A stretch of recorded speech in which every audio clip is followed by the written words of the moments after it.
Hello student, class start किया जाए।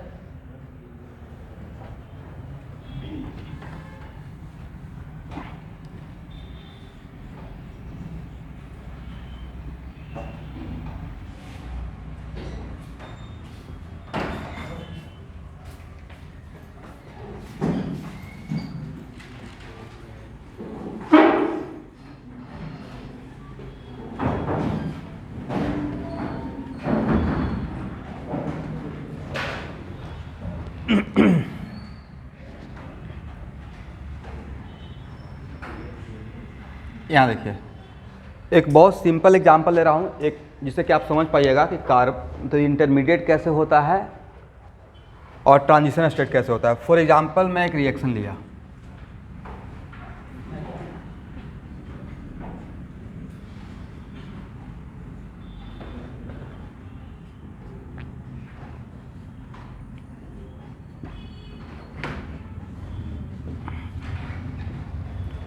मान लेते हैं कि इस रिएक्शन को अगर होना है तो क्या आप देख रहे हैं कि डैम से और ए बॉन्ड ब्रेक किया होगा। क्यों होता है, कैसे होता है, वो आपका लुकआउट नहीं है, बट देख कर तो लगेगा ना कि एक नया बॉन्ड फॉर्म हुआ और एक ओल्ड बॉन्ड ब्रेक हुआ है।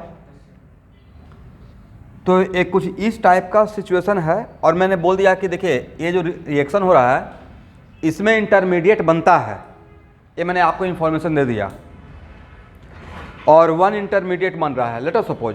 तो ऑब्वियसली अगर वन इंटरमीडिएट बनेगा तो टू स्टेप रिएक्शन रहेगा और उसमें मैंने बोला कि इसमें जो इंटरमीडिएट बनता है वो कार्बोकैटायन बनता है, ये मैंने आपको इन्फॉर्मेशन दिया। तो इसका अगर सही से मैकेनिज्म को एनालाइज किया जाए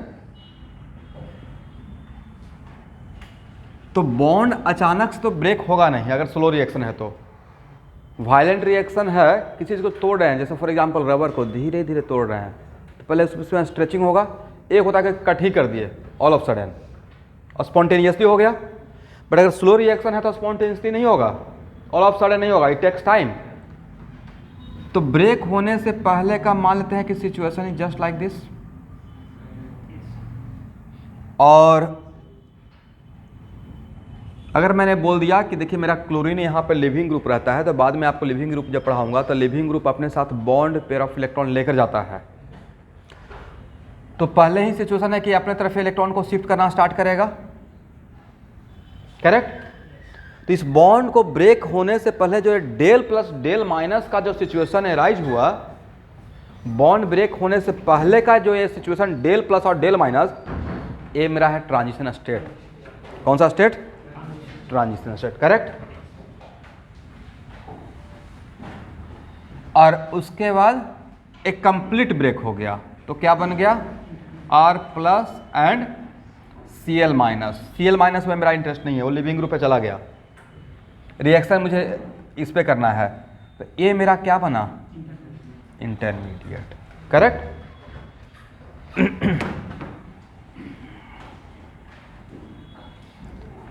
अभी आपका लुकआउट ये नहीं कि सर किसमें कार्बोकैटायन बनेगा। जस्ट मैं समझा रहा हूँ transition state, what is the difference between transition state and intermediate, और बिफोर इंटरमीडिएट ट्रांजिशन स्टेट कैसे बन जाता है, राइट। अब नेक्स्ट है ये इंटरमीडिएट, तो इंटरमीडिएट बन के स्टेबल रहेगा नहीं, तो इंटरमीडिएट किस में कन्वर्ट होगा? प्रोडक्ट में। तो अब इसके साथ रिएक्शन कौन करने आएगा? OH minus. तो क्या अगर ये स्लो रिएक्शन है तो ऑल ऑफ सडन बॉन्ड बन जाएगा? ऑल ऑफ सडन तो बॉन्ड बनेगा नहीं। तो पहले देयर इज अट्रैक्शन, एक कुछ इलेक्ट्रॉन देगा एक कुछ लेगा, तो थोड़ा इसका पॉजिटिव चार्ज कम होगा, थोड़ा इसका निगेटिव चार्ज कम होगा, और situation is just like what? Del plus and del minus, और तब कंप्लीट प्रोडक्ट बन गया, कंप्लीट बॉन्ड फॉर्मेशन ओवर। तो ये मेरा क्या था? सबस्ट्रेट। ये मेरा क्या था? Transition state first. ये क्या था? इंटरमीडिएट। फिर ये क्या रहा? ये था रिएजेंट जो आया है रिएक्शन करने के लिए, राइट। और ये क्या है? Transition state second. और ये क्या है? प्रोडक्ट। इस तरीके से होता है, समझे? ड्रॉ कर लीजिए।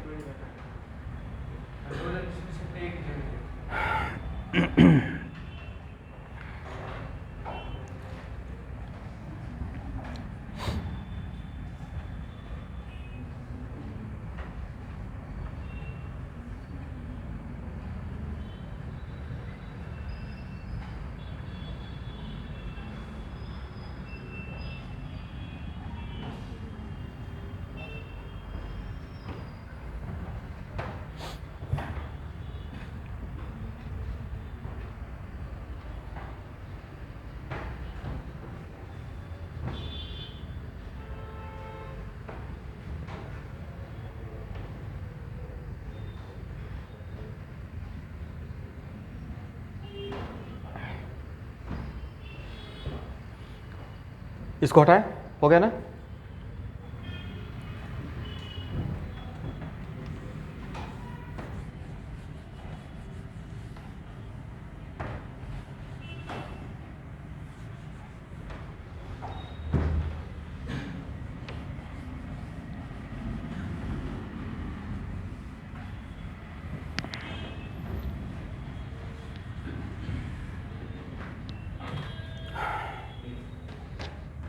इसको हटा रहा हूं।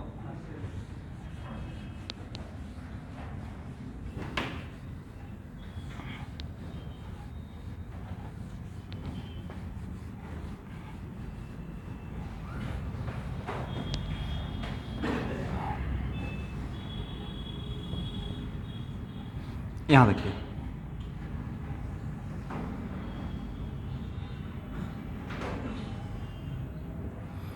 आपको समझाने के पॉइंट ऑफ व्यू से किसी एक पार्टिकुलर रिएक्शन का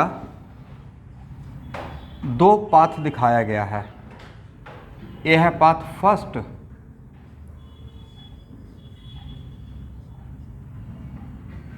और ये है पाथ सेकेंड। बोलिए, यहां देखिए, बहुत इंपॉर्टेंट है। किस पाथ का एक्टिवेशन एनर्जी कम है? फर्स्ट पाथ का एक्टिवेशन एनर्जी कम है और सेकेंड पाथ का, सब लोग ज्वाइन किए हुए एवरीवन, एक्टिवेशन ज़्यादा है, राइट। और इसमें अगर मैंने ट्रफ नहीं बनाया है, सिर्फ क्रेस्ट बना के छोड़ दिया है, इसका मतलब इसमें सिर्फ ट्रांजिशन स्टेट है। तो ये है यहाँ ट्रांजिशन स्टेट, इसको नाम देते हैं ट्रांजिशन स्टेट फर्स्ट, और इसका नाम देते हैं ट्रांजिशन स्टेट सेकेंड। अब बताइए, आप तो केमिकल काइनेटिक्स भी साथ साथ पढ़ रहे हैं, किसका रेट कांस्टेंट ज़्यादा रहेगा? भाई इसका रेट कांस्टेंट ज़्यादा रहेगा ना, एक्टिवेशन कम तो रेट कांस्टेंट ज़्यादा, करेक्ट। ये तो आप और अभी अच्छे से समझ सकते हैं, कल के क्लास में ही कर रहा था। इसका मतलब है कि इसका रेट ऑफ रिएक्शन ज़्यादा रहेगा, इसका रेट ऑफ रिएक्शन कम रहेगा। तो यहाँ से मैंने क्या ऑब्जर्व किया, स्टेबिलिटी ऑफ ट्रांजिशन स्टेट और रिएक्टिविटी ऑफ रिएक्शन नहीं रहता है डायरेक्टली प्रोपोर्शनल। स्टेबिलिटी ज़्यादा रहेगा तो एक्टिवेशन एनर्जी कम होगा, और एक्टिवेशन एनर्जी कम होगा तो रेट कांस्टेंट ज़्यादा रहेगा। क्लियर है यहाँ तक? लिखिए एक लाइन। तो क्या यहाँ से बोल सकते हैं stability reactivity of reaction directly proportional to stability of transition state? लिखिए,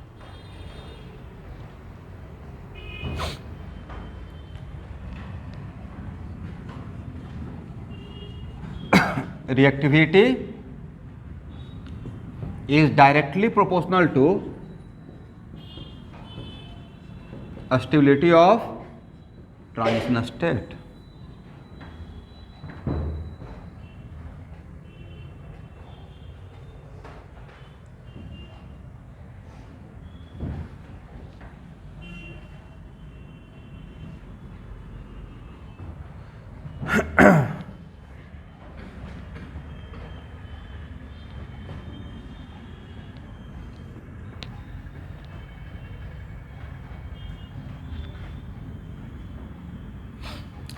अब एक और डायग्राम देखें।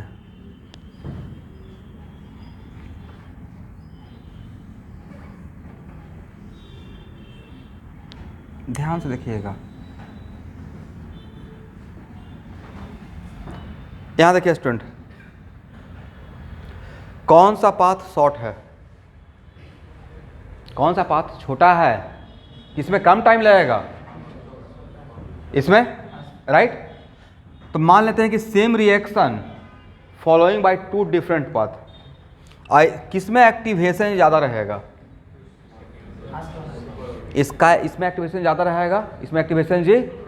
इसका मतलब है कि ए है इंटरमीडिएट फर्स्ट, इस पाथ को मैंने फर्स्ट पाथ नाम दे दिया, इसको सेकंड दिया, और ए है इंटरमीडिएट सेकंड है, करेक्ट। यहाँ तक समझ में आ गया आपको? अब नेक्स्ट, स्टेबिलिटी ऑफ इंटरमीडिएट ज़्यादा तो पाथ क्या रहेगा? शॉर्ट रहेगा, और कम टाइम में रिएक्शन कंप्लीट होगा। इसका मतलब इंटरमीडिएट का स्टेबिलिटी और रिएक्टिविटी में क्या रिलेशन? Directly, correct. तो एक लाइन और यहाँ पे मिला लीजिए, reactivity also directly proportional to stability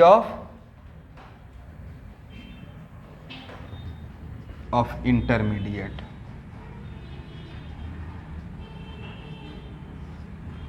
और यहाँ देखिए स्टूडेंट,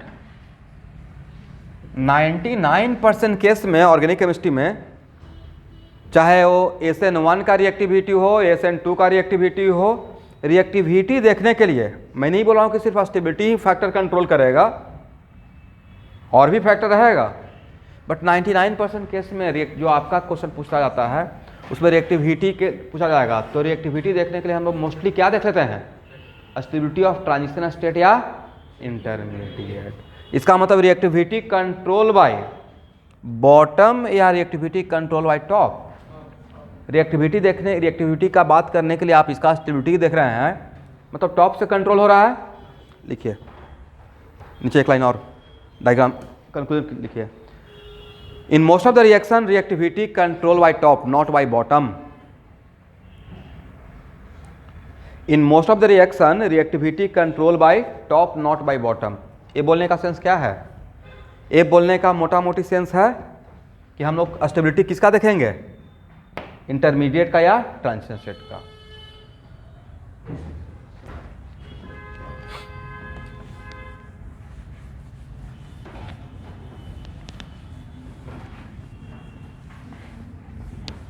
इसको हटाया जाए, यहाँ उनको उठाइए, समझ में आ रहा है तो यहाँ पे देखते रहिए, और अगर तबीयत ठीक नहीं लग रहा है तो बाहर भी जा सकते हैं। क्योंकि ऑर्गेनिक भाई ऐसे तो मैं पहले ही बोला हूँ, ऑर्गेनिक तो प्रॉपर कंटिन्यूटी मेंटेन कीजिएगा तभी समझ में आएगा। बहुत कॉन्सेप्चुअल है, जितना इंटरेस्टिंग है एट द सेम टाइम उतना ही कॉन्सेप्चुअल भी है, इसलिए आप इसमें तो जैसे तैसे कर ही नहीं सकते हैं, नहीं सिस्टमैटिक है। बिना रेजोनेंस का आपको ये सब समझ में आएगा, तो हर एक चीज़ पे उतना इक्वली ग्रिप रहेगा तब ये सब बात मेरा समझ में आएगा, नहीं तो मैं क्या बोल रहा हूँ ऐसे ही कहानी की तरह लगेगा।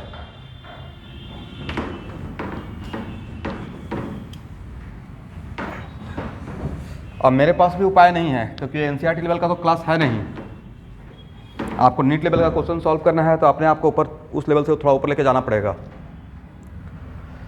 अब आइए कार्बोकैटायन पे। रिएक्शन में बहुत बार आएगा भाई, थोड़ा बहुत आप जानते हैं ना, मार्कोवनिकॉफ रूल वगैरह नाम सुने होंगे, तो हर जगह पे आ जाएगा। तो कार्बोकैटायन का पहले हम लोग ज्योमेट्री का बात कर लेते हैं। तो कार्बोकैटायन के लिए एक लाइन डिफिनेशन लिखिए, when positive charge on carbon, when positive charge on carbon then it is called carbocation.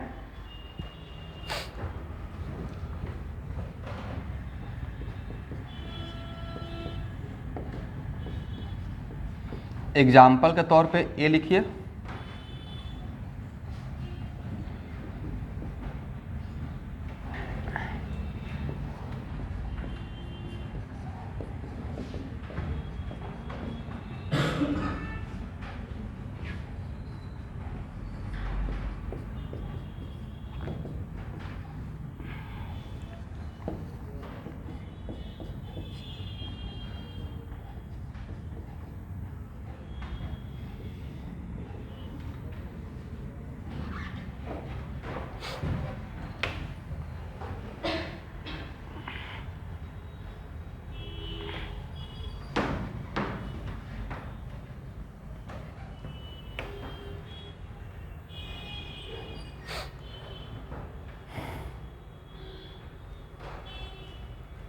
This are the example of carbocation. अब यहाँ देखिए स्टूडेंट, ध्यान से सुनिएगा,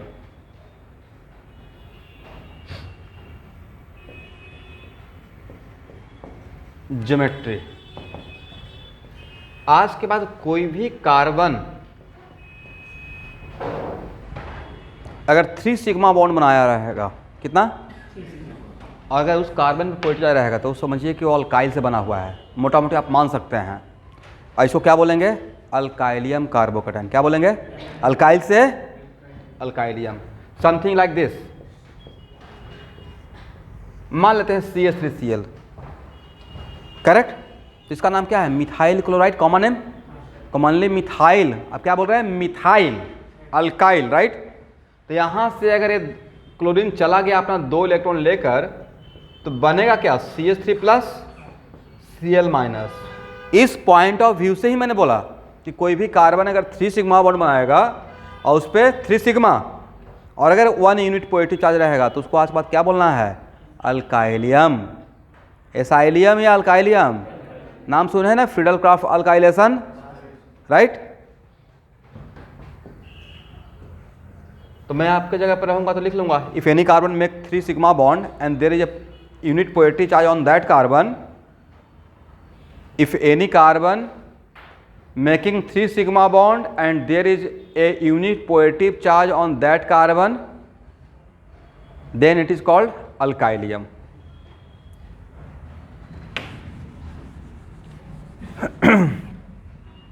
अब यहां देखिए, तो इस पॉइंट ऑफ व्यू से इसे क्या बोलेंगे? अल्कीन से जो बनेगा, बोलिए,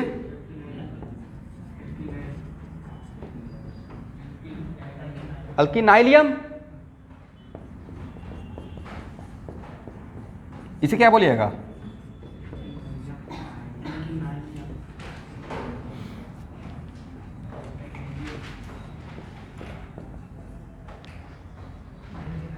फिनाइलियम कटायन बोल सकते हैं, राइट। बेंजीनियम मत बोलिए, फिनाइलियम बोलने से काम चल जाएगा, ठीक है। लेकिन इसका भी मुझे रिक्वायरमेंट होगा। आज के बाद C डबल बॉन्ड O इस कार्बन पे अगर पॉजिटिव चार्ज रहता है, इसको बोलते हैं एसाइलियम। क्या बोलते हैं? फ्रीडल क्राफ्ट एसाइलेशन, ठीक है।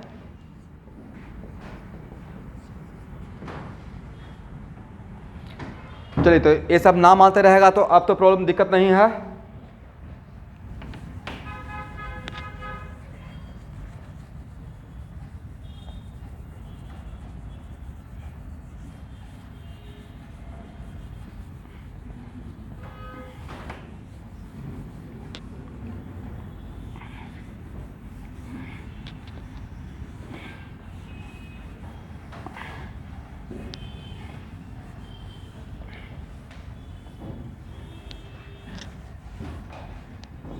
अब हम लोग देखिए, यहाँ देखिएगा स्टूडेंट, मान लेते हैं इसी का बात करते हैं, CH3 प्लस का।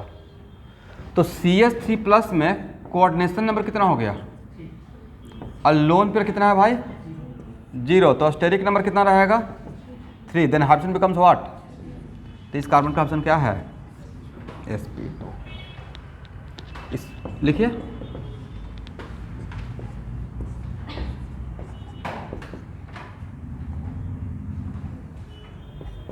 sp2, correct. और sp2 है, बट तो sp2 है, इसका मतलब p का 2 ही गया मिक्सिंग में, और 1 ऑफ द p ऑर्बिटल बचा हुआ है।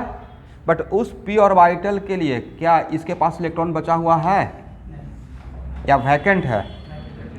ये वैकेंट है।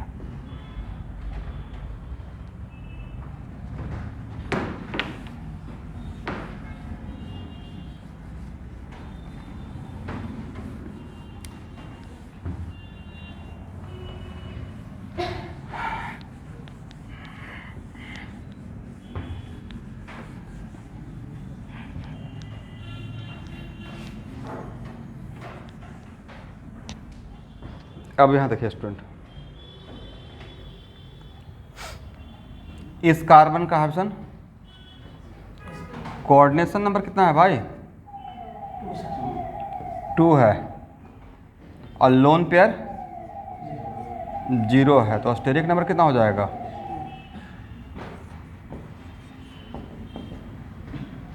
करेक्ट, sp रहेगा। बट इस कार्बन का क्या रहेगा? sp2 रहेगा। इस कार्बन का क्या हो गया? sp हो गया।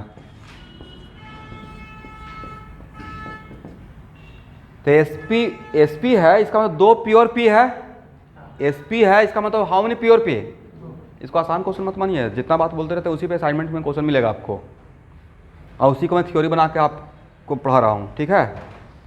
तो 2 प्योर पी है तो उसमें से वन, यार यहाँ पे एक पाई बॉन्ड भी है, इसका मतलब उसमें one of the pure P pi bond बनाए हुए है, और दूसरा प्योर पी वैकेंट है। दूसरा एक कितना बॉन्ड बनाए हुए है कार्बन, 3 ना, और इसको एक इलेक्ट्रॉन का लॉस था, तो 1 इलेक्ट्रॉन का लॉस होने के बाद इसके पास 3 इलेक्ट्रॉन ही बचा, और ये तीनों इलेक्ट्रॉन का यूज कर लिया बॉन्ड बनाने में, 2 सिग्मा 1 पाई। तो पाई किससे बना होगा, प्योर पी से। इसका मतलब इसके पास एक जो और प्योर पी बचा हुआ है वो वैकेंट है, ठीक है ना, ऐसे दिखा दीजिएगा।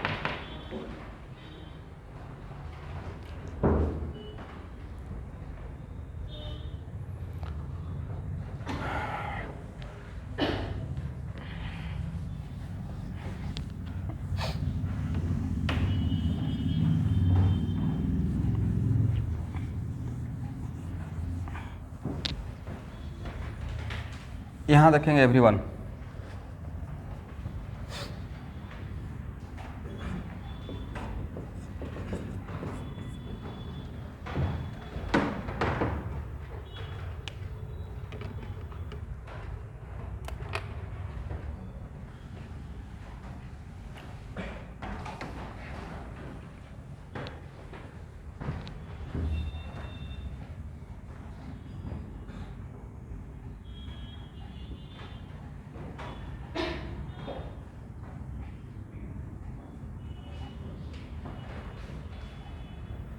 बोले सबसे पहला क्वेश्चन, एक कार्बोकैटायन रेजोनेंस करेगा या नहीं करेगा,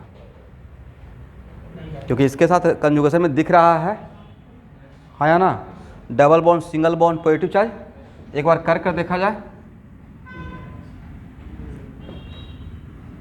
एक स्टेप बढ़ने में क्या जाता है, बाद में डिसाइड कर लेंगे नहीं करेगा, बट अगर ऐसा काम करते हैं तो कोई भी कार्बन का 2 पाई बॉन्ड बनाता है, 2 सिग्मा बॉन्ड बनाता है, तो now that carbon becomes sp, possible है, sp हो जाएगा। इसका मतलब यहाँ पे जो पॉजिटिव चार्ज है वो डीलोकलाइज वाला पॉजिटिव चार्ज है या लोकलाइज है।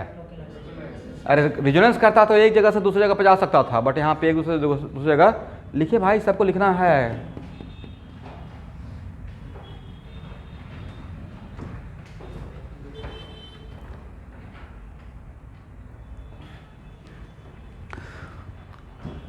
तो आज के बाद अगर फिनाइल रिंग पे और अगर उसके अंदर तीनों पाई बॉन्ड बना हुआ है और अगर पॉजिटिव चार्ज है तो पॉजिटिव चार्ज रेजोनेंस नहीं करेगा। पहला बात तो क्लियर हो गया।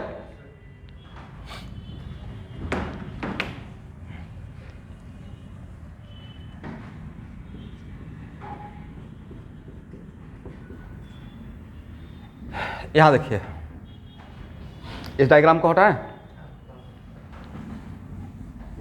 ऑनलाइन स्टूडेंट ध्यान सुनिएगा।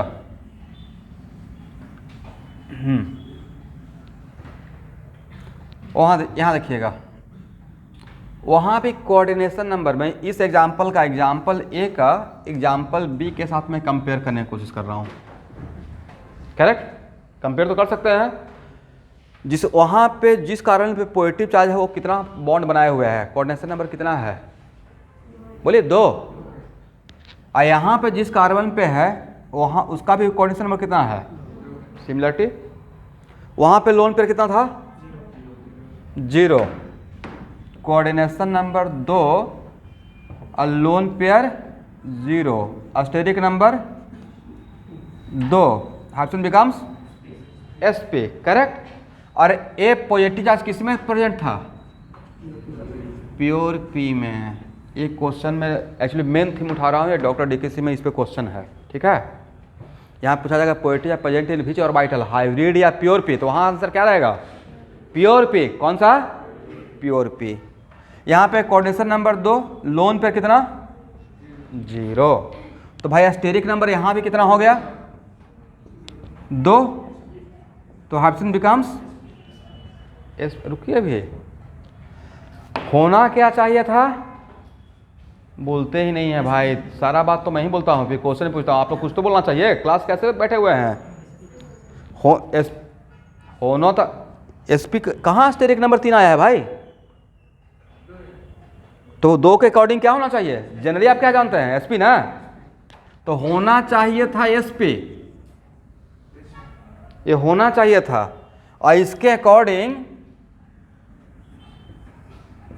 और अगर ये एसपी रहता तो ये पॉजिटिव चार्ज प्योर पी में होना चाहिए था, प्योर पी में, करेक्ट है ना।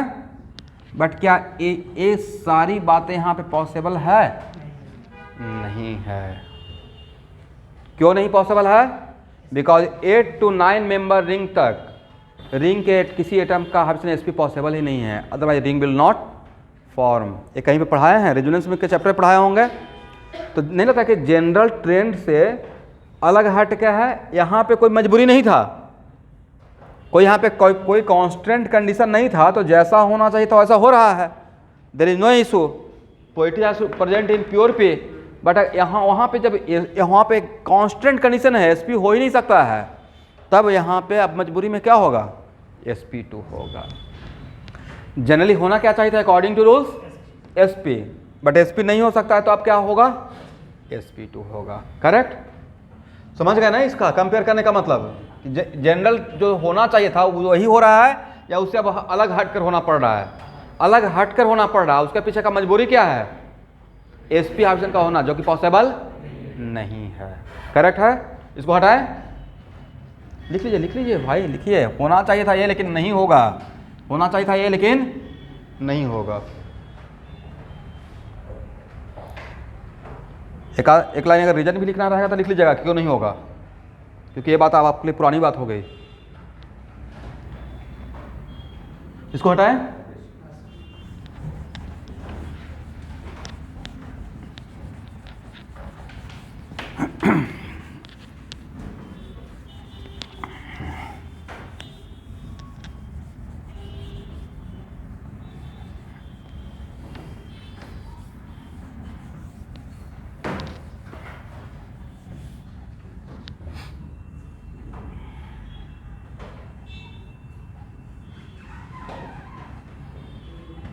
तो अब ये होगा भाई इसका ऑप्शन sp2।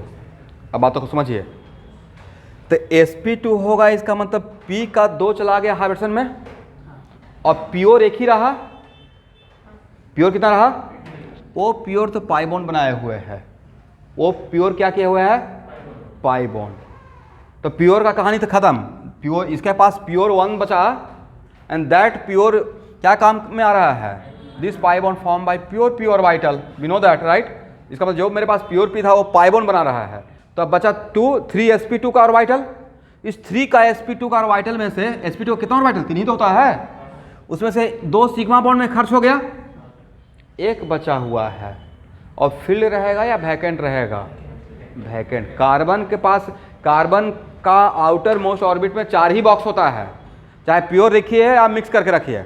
मैक्सिमम कितना बॉक्स हो सकता है? 4, एस और पी मिलाकर। तो 4 बॉक्स में से 3 बॉक्स का तो आपने यूज कर लिया, प्योर पी से पाई बॉन्ड बना लिया, और 2 sp2 का बॉक्स से आपने 2 सिग्मा बॉन्ड बना लिया, एक बॉक्स बचा हुआ है। वो बॉक्स जो रहेगा, वो ऑर्बिटल जो रहेगा वो वैकेंट रहेगा। क्या रहेगा? वैकेंट। इसका मतलब है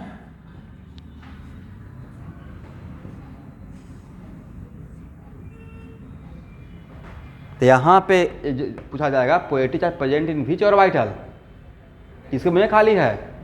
वहाँ पे किस में था? प्योर पी में। यहाँ पे किस में है? sp2 में। समझ में आ गया सबको? यहाँ पे आपसे मिस्टेक हो जाएगा। हाँ,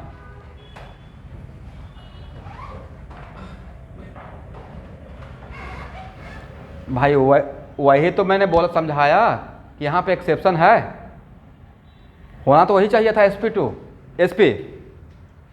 हाँ, लेकिन sp यहाँ पे नहीं होने का कांस्टेंट कंडीशन हो गया। तो जब sp नहीं होगा तो फिर हम लोग मजबूरी में क्या किए हैं? sp2 किए हैं।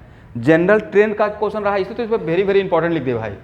बाकी जनरल बात रहता तो इसमें थोड़ा इसको इतना टाइम दिया जाता, एज इट इज। हाँ, ऐसा ही होगा, इसलिए प्लीज़ इसको एक्सेप्शन मानकर, एक्सेप्शन भी नहीं है, इसका एक्सप्लेनेशन किया है कि sp पॉसिबल नहीं है, इसलिए sp2 होगा, करेक्ट।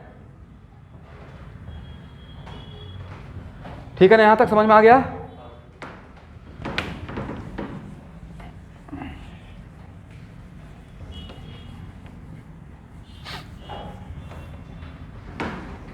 ये आने का चांस रहेगा, क्योंकि जब इस टाइप का क्वेश्चन मिलेगा तब आपको ख्याल, जैसे बच्चों को जब क्वेश्चन उस टाइप का मिलता है तो आज ख्याल आता अच्छा ऐसा सर ने पढ़ाया था। बट उसी चीज़ को जब मैं एम्फेसाइज कर रहा हूँ, जनरल बात पे थोड़ा इतना टाइम देंगे, वो तो हाइब्सन में ऐसे पहले पढ़ा चुके हैं, कुछ अलग एक्सेप्शन टाइप का है, उसी को कंपेयर कर रहा हूँ, राइट। फॉर एग्जाम्पल जब रेजोनेंस में यूनिवर्सिटी पढ़ा रहे थे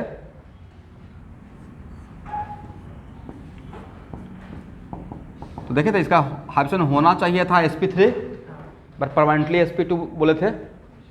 क्या one of the lone pair all the time present in university, one of the lone pair का मजबूरी था कि ऑल द टाइम किस में रहेगा, प्योर पी में। तो जहाँ पे कुछ एक्सेप्शन टाइप का सिखाया जा रहा है तो वहाँ पे ज़्यादा स्टार देके फोकस कर लीजिए कि हाँ ना ये बहुत इंपॉर्टेंट है, आने का चांस बनेगा।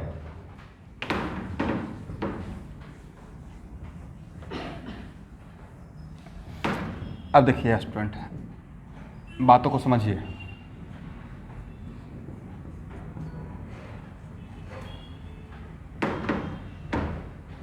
कार्बन का कोई लॉस नहीं हुआ है, लेकिन उस पर एक इलेक्ट्रॉन बचा हुआ है, नॉन बॉन्डिंग, करेक्ट। बोलिए इसका कोऑर्डिनेशन नंबर कितना बोलिएगा। आप लोग थोड़ा रिस्पॉन्स किया कीजिए, ऐसे तो क्लास नहीं चल पाएगा। लोन पेयर 0, तो स्टेरिक नंबर 2, 3 कहाँ रहेगा steric number. Coordination number 2, lone pair 0, steric number 2, then hybridisation becomes what, sp, correct है। जनरली तो आप यही जानते हैं ना, जैसा आप जानते हैं वैसा ही बोल रहा हूं, करेक्ट। तो p का एक ही गया हाइब्सन में, प्योर कितना रहा 2, उसमें से वन ऑफ द प्योर तो पाई बॉन्ड बनाएगा, दूसरा प्योर p में क्या रहेगा, वह एक फ्री रेडिकल रहेगा, करेक्ट। तो question, this free radical present in which orbital, उसको आसान कॉन्सेप्ट मत समझिए। This free radical present in which orbital, pure p, लिख लीजिएगा, this free radical present in pure p।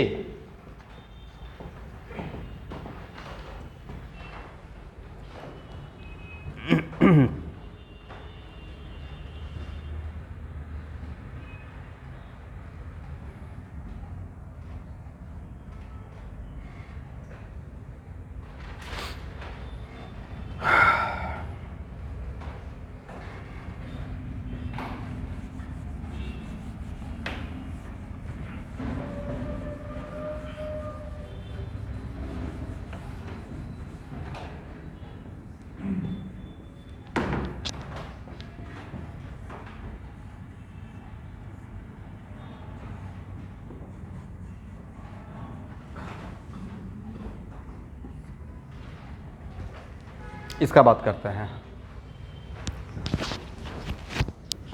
इसका एनालाइज कीजिए आप लोग, आपको सिखाया।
चलिए, लॉजिकली क्या होना चाहिए था, लॉजिकली इस कार्बन का अगर बात करते तो कोऑर्डिनेशन नंबर होना चाहिए था 2, लोन पेयर 0, स्टेरिक नंबर 2, तो हाइड्रोजन शुड भी, और होना चाहिए था इसके अकॉर्डिंग,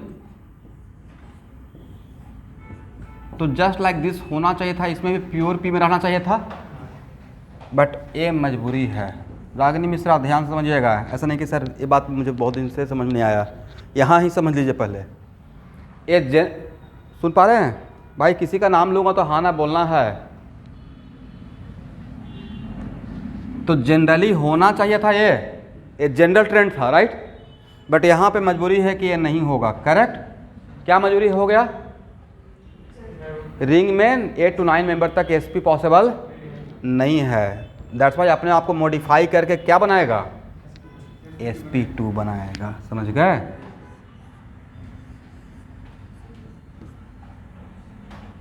तो इसका ऑप्शन क्या रहेगा? sp2। करेक्ट,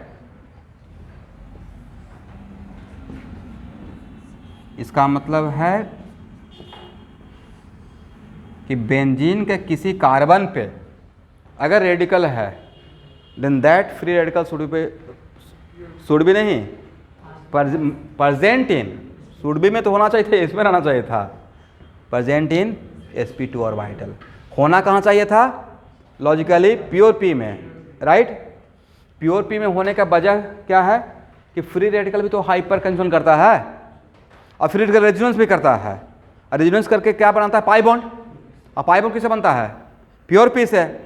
बट यहाँ पे तो अब यहाँ भी ए फ्री रेडिकल क्या रेजोनेंस करेगा?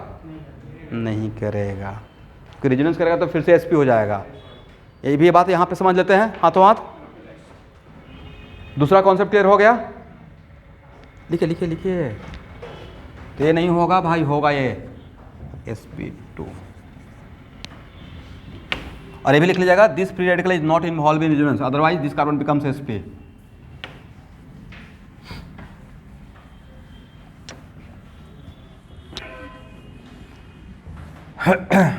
अब यहां देखिए, ध्यान से देखिएगा स्टूडेंट सब लोग। इस कार्बन का बोलिए coordination number, lone pair, 1 negative charge मतलब 1 पेयर ऑफ इलेक्ट्रॉन, राइट। तो हाइड्रोजन स्टेरिक नंबर कितना हो जाएगा? 3। हाइड्रोजन यहाँ पे कुछ भी एक्सेप्शन नहीं हो रहा है, जैसा होना चाहिए था वैसा ही हो रहा है, राइट। बट क्या यहाँ पे ए निगेटिव चार्ज रेजोनेंस करेगा? क्यों नहीं करेगा भाई? सर अगर ए रेजोनेंस किया तो फिर से कहानी वही हो जाएगा, जो कि पॉसिबल नहीं है। इसका मतलब बेंजीन में आपने कॉमन बात क्या पाया? जो भी आपको कॉमन लगा,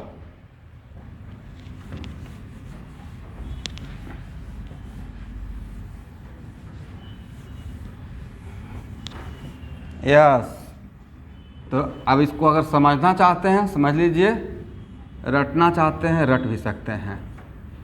बेंजीन मतलब अंदर में 3 पाई बॉन्ड ऑलरेडी है, चाहे वो पॉजिटिव चार्ज हो या फ्री रेडिकल हो या निगेटिव चार्ज हो, all this 3 carbon are what? sp2। But इसमें थोड़ा सा एक्सेप्शनल नेचर था, इसमें जैसा होना चाहिए था वैसा ही हो रहा है, इसमें एक्सेप्शन नहीं था। करेक्ट। और ये तीनों में कहीं भी एक पॉजिटिव रेजोनेंस, मैंने नहीं बोला कि रेजोनेंस नहीं होगा इस सिस्टम में, मैंने ये नहीं बोला है भाई कि रेजोनेंस नहीं होगा। रिंग में ए और ए आपस में रेजोनेंस करेगा, पॉजिटिव चार्ज नहीं करेगा।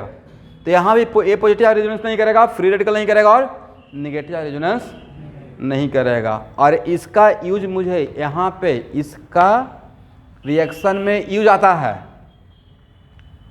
ये रिएक्शन जैसे मैं सपोज एरोमेटिक सिस्टम का रिएक्शन पढ़ाते रहूँगा तो वहाँ पे यहाँ देखिएगा ये इंटरमीडिएट बन के आएगा।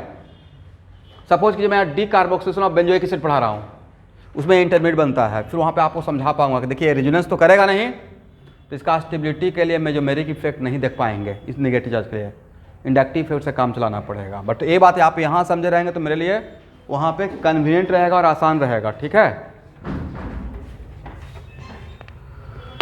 और इन तीनों केस में पॉजिटिव चार्ज कहाँ पे रहेगा, बोलिए sp2। फ्री रेडिकल कहाँ रहेगा, sp2। और निगेटिव चार्ज भी कहाँ रहेगा, sp2। कॉमन हो गया ना, चलिए। और ये आने का चांस भी रहेगा।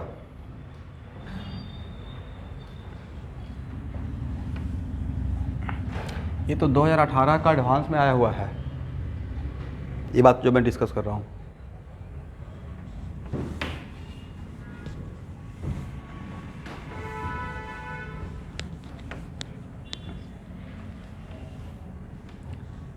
उसमें अब डिपेंड करता है, 2 मार्क्स का भी है, तो IIT एडवांस में 2 मार्क्स भी बहुत बड़ा मार्क्स है ना भाई। 1 मार्क्स का आपका तो पक्का 4 मार्क्स का रहेगा, राइट। आपके लिए तो ये बढ़िया लेवल का कॉन्सेप्ट है, अभी जान गए तो आसान लग रहा है, बट जनरली 1 मिनट यहाँ देखिए, 99% स्टूडेंट तो जल्दीबाजी में SP ही लगा के आ जाएंगे। जल्दीबाजी में क्या करेंगे, इसको SP बोल देंगे, अब पॉजिटिव चार्ज प्योर P बोल देंगे, जो कि पॉसिबल है नहीं है। चलिए, तो एक बात तो हम लोग ये जान गए कि सर यहाँ देखिए कार्बन पे पॉजिटिव चार्ज रहेगा, क्योंकि मेरा मेन हेडिंग बना हुआ था कार्बोकैटायन, बट ये कार्बोकैटायन ये सिमिलर कॉन्सेप्ट था, इसलिए मैंने इसको एक साथ डील कर लिया।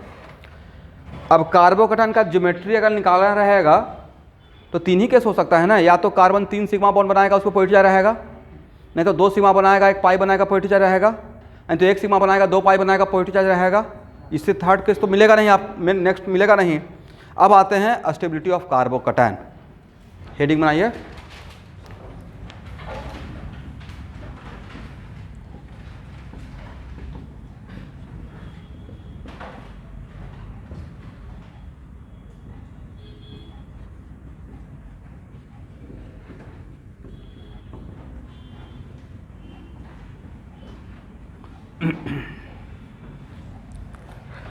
यहाँ देखिए स्टेबिलिटी ऑफ कार्बोकैटायन, तो आपको क्या सिखाया गया है, कोई भी charge particle for better stability अपना अमाउंट ऑफ चार्ज ज़्यादा करना चाहेगा या कम करना चाहेगा। दोबारा ये बात लिखवाने का रिक्वायरमेंट तो नहीं है, ओके। तो कार्बोकैटायन और एक बार सब्स्टिट्यूएंट इफेक्ट का आप लोग डिफिनेशन बोल सकते हैं, बोलिए भाई। सब्स्टिट्यूएंट इफेक्ट का डिफिनेशन पहला लाइन ही तो लिखवाए थे, थोड़ा रिस्पॉन्स किया कीजिए, ऐसे तो लगता है कि बिल्कुल क्लास नीरज टाइप का मुझे ही लगने लगता है। एक तो एक्सक्यूज है सर मास्क लगाए हुए हैं कैसे बोले, बट मैं सुन लूँगा आप बोलने से, और जो घर पे हैं वो तो बोल सकते हैं। तो सब्स्टिट्यूएंट इफेक्ट का डिफिनेशन था एनी एटम और group of atom which does not participate in reaction but still affect the reactivity of reaction. किसी चीज़ को फील करना होता है, कैटायन यहाँ पे बना है, यहाँ देखिए कैटायन यहाँ पे बना है, तो बॉन्ड इसका ब्रेक हुआ होगा, सिंपल सी बात है। तो साइट ऑफ रिएक्शन ये है, फ्रंट पे है, लेकिन अब यहाँ पे ये है मेरा इंटरमीडिएट, रिएक्शन यहाँ पे हो रहा है, ये है मेरा इंटरमीडिएट। अब इसको कोई स्टेबलाइज करेगा, तो इंटरमीडिएट को अगर स्टेबलाइज कर रहा है मतलब रिएक्टिविटी फास्ट हो रहा है। और इंटरमीडिएट को स्टेबलाइज या डीस्टेबलाइज करने के लिए आपके पास 3 ही ब्रह्मास्त्र है मोटा मोटी, या तो मेजोमेरिक इफेक्ट, और नहीं तो हाइपर कंजुगेशन, और नहीं तो इंडक्टिव इफेक्ट, फोर्थ तो है ही नहीं, राइट। इस 3 से ही लेते काम चलाना पड़ेगा। अगर इलेक्ट्रॉनिक फैक्टर का फैक्ट है तो कहीं कहीं पर स्टेरिक फैक्टर भी आएगा, कुछ एक्सेप्शन भी आएगा, बट जनरली तो 3 से ही काम चलाना पड़ेगा। तो अब समझ में आ गया। इसका मतलब है कि सपोज कीजिए कि रिएक्शन साइट ऑफ रिएक्शन है, ये रिएक्शन नहीं कर रहा है, बट रिएक्शन नहीं करते हुए भी तो ये इन्फ्लुएंस कर सकता है रिएक्टिविटी को। कैसे, मान लेते हैं कि ये कोई ग्रुप है, इलेक्ट्रॉन डोनर इन नेचर है, राइट, तो इसको क्या करेगा, स्टेबलाइज करेगा। और अगर ये कोई ग्रुप है, इलेक्ट्रॉन एक्सेप्टर इन नेचर है, ये क्या करेगा, तो अगर इसको डीस्टेबलाइज करेगा, तो अगर आपके सामने मैं इस टाइप का 2 डायग्राम बनाते हैं कार्बोकैटायन के लिए,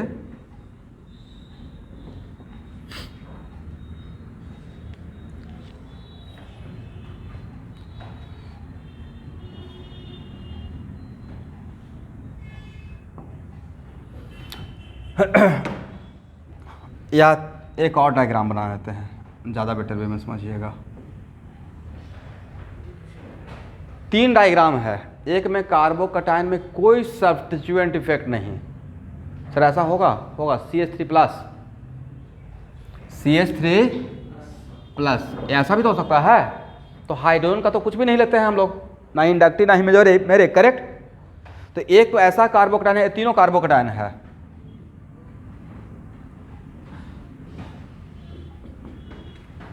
इसमें किसमें डोनर लगा हुआ होगा?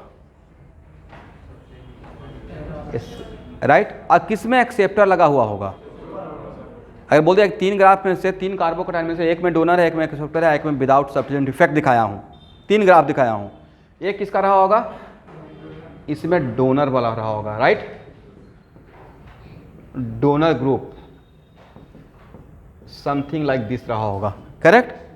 और इसमें क्या रहा होगा? एक्सेप्टर, क्योंकि एक्सेप्टर क्या करता है? डीस्टेबलाइज करता है। और इसमें क्या रहा होगा अगर तीन ग्राफ है तो? विदाउट सब्स्टिट्यूएंट इफेक्ट, मतलब कंपेयर करने के लिए, राइट। तो बोले सबसे कम एक्टिवेशन ये किसका रहेगा भाई? आप लोग लिखते नहीं है, ड्रॉ कीजिए। क्या करते हैं, सिर्फ कहानी सुनते रहते हैं, ना इसको लिखे हैं ना इसको लिखे हैं।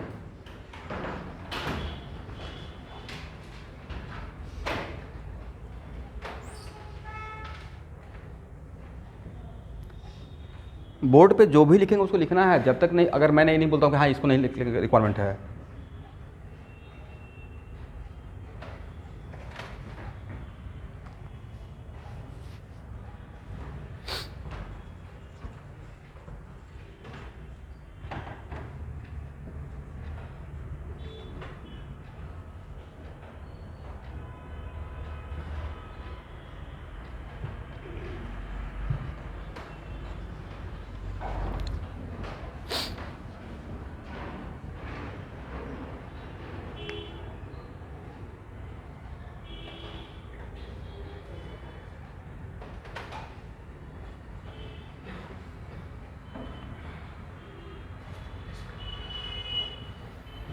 करेक्ट। तो डायग्राम भी इटसेल्फ कंफर्म कर दिया। इसका मतलब है कि अगर ए और बी में स्टेबिलिटी का बात किया जाए तो क्या बोल सकते हैं? A greater than B, stability of carbocation.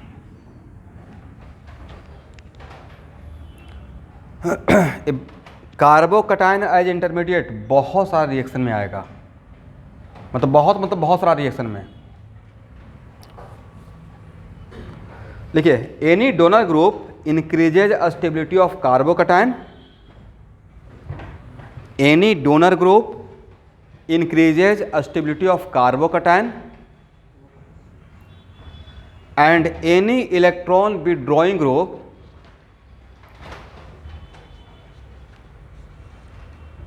decreases stability of carbocation.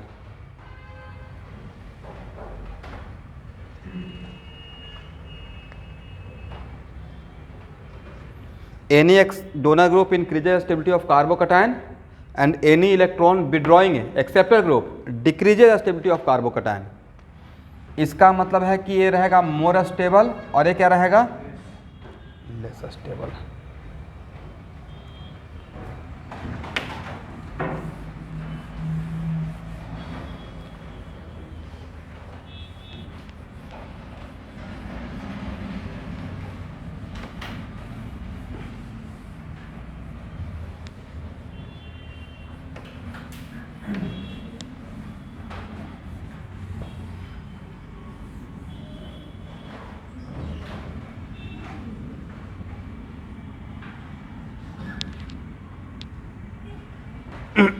यहां तक हो गया?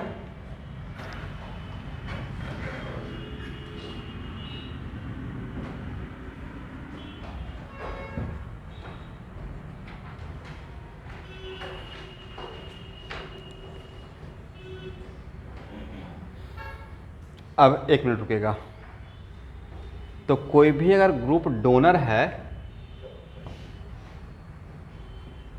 इलेक्ट्रॉन डोनर है, तो सब्स्टिट्यूएंट इफेक्ट में कौन कौन सा इफेक्ट से आप इलेक्ट्रॉन डोनेट कर सकते हैं उसका पहले बात कर लेते हैं, राइट। तो सब्स्टिट्यूएंट इफेक्ट में इस टाइप का नेचर प्लस आई है ना, plus M and hyperconjugation. क्या मैंने सही बोला? तो डोनर के लिए कार्बोकैटायन को स्टेबलाइज करने के लिए यही तो 3 इफेक्ट देखना है आपको, plus I plus M and hyperconjugation. इसका मतलब any group having the effect even plus I plus M और hyperconjugation increase stability of carbocation. लिखिए plus I plus M and the group showing hyper conjugation increases the stability of carbocation।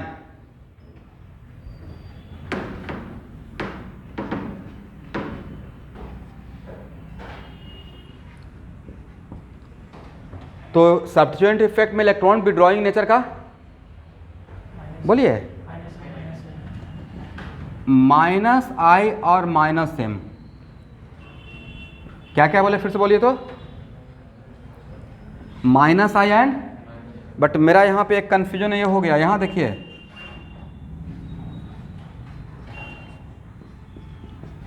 ध्यान से देखिएगा, ये क्या है, कौन सा? Minus M, minus M.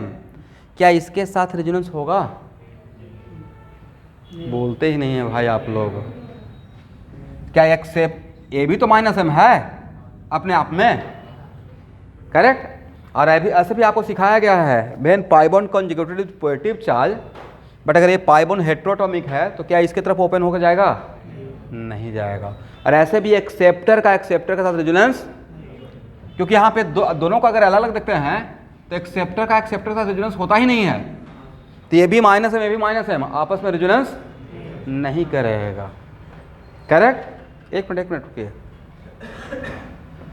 तो लेकिन फिर भी मैं यहाँ पे लाइन लिखवाने वाला हूँ कि माइनस आई और minus M decreases stability of carbocation. फिर नेक्स्ट क्वेश्चन, सर जब होगा ही नहीं तो इस माइनस एम को काउंट ही नहीं करते, मतलब जो है आप अपना कार्बोकैटायन के लिए माइनस एम शो ही नहीं करेगा तो नहीं काउंट करेंगे।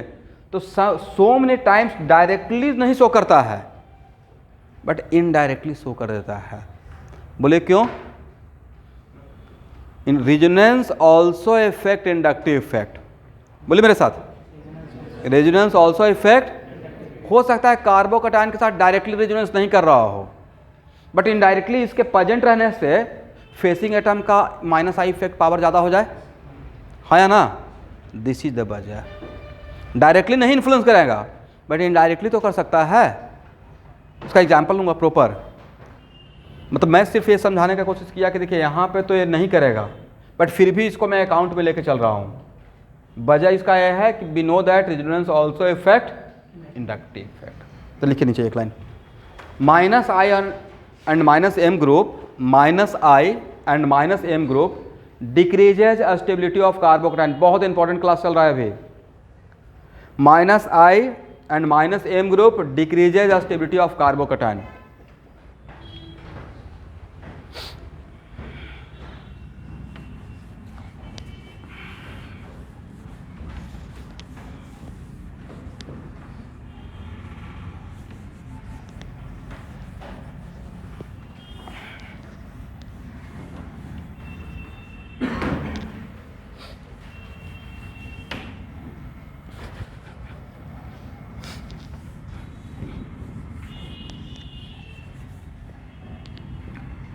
हो गया ना, करेक्ट?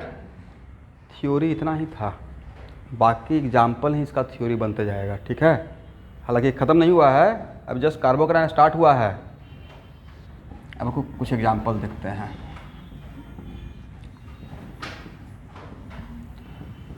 CH3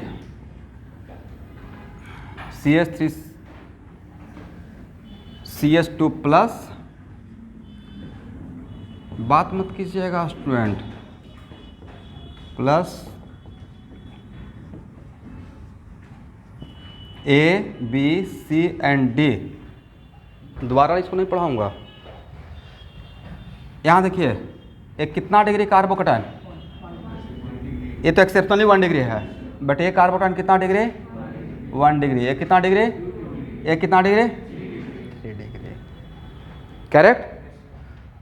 बोलिए इन चारों में सबसे ज़्यादा स्टेबल कौन है? D, right. आपके माइंड में क्या चल रहा है? जहाँ पे प्लस आई और हाइपर कंजूगेशन चलेगा, दोनों हो रहा है, तो हाइपर कंजूगेशन ज़्यादा माइंड में चलना चाहिए। करेक्ट है ना? इसका मतलब दिस कार्बोकैटायन, मैं तो सर क्या प्लस आई नहीं होगा? भाई मैंने तो ये बोला ही नहीं। इंडक्टिव इफेक्ट तो परमानेंट है, वो तो होगा ही होगा। इंडक्टिव इफेक्ट टेम्प्रोरी है या परमानेंट है? परमानेंट है। लेकिन जहाँ पे दोनों होते रहेगा तो मेरा आंसर देने का पॉइंट ऑफ व्यू क्या बनेगा? Hyperconjugation, right. कोई नहीं है तो पूरे डिस्ट्रिक्ट का मालिक राजा डीएम, राइट। और डीएम और सीएम दोनों मिल गए तो बोले सीएम, और सीएम और पीएम, सिंपल सा लॉजिक है। यहां देखिए, तो this carbocation stabilise by 9 hyperconjugable hydrogen atom, correct. This carbocation stabilise by 6 and this carbocation stabilise by 3 क्या? 2-4 बार बोलिएगा तब ना जबान टूटेगा। हाइपर कंजुगेशन, हाइपर कंजुगेशन, ठीक है। And this carbocation stabilise by, तो नो हाइपर कंजुगेशन, राइट। तो स्टेबिलिटी का ऑर्डर क्या रहेगा?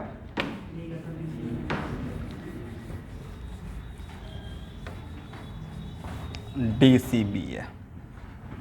सी एक कम से कम तो 20 बार आया होगा एग्जाम में, 1-2 बार नहीं।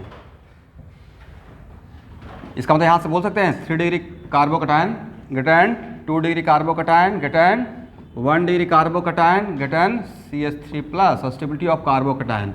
पॉइंट ऑफ व्यू सोचने का हाइपर कंजुगेशन, लिख लीजिएगा स्टेबिलिटी ऑफ कार्बोकैटायन।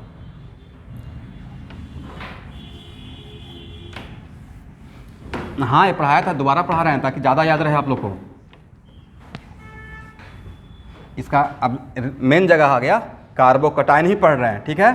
तो अभी हम लोग पूरा क्लास कार्बोकैटायन का बात करते रहेंगे।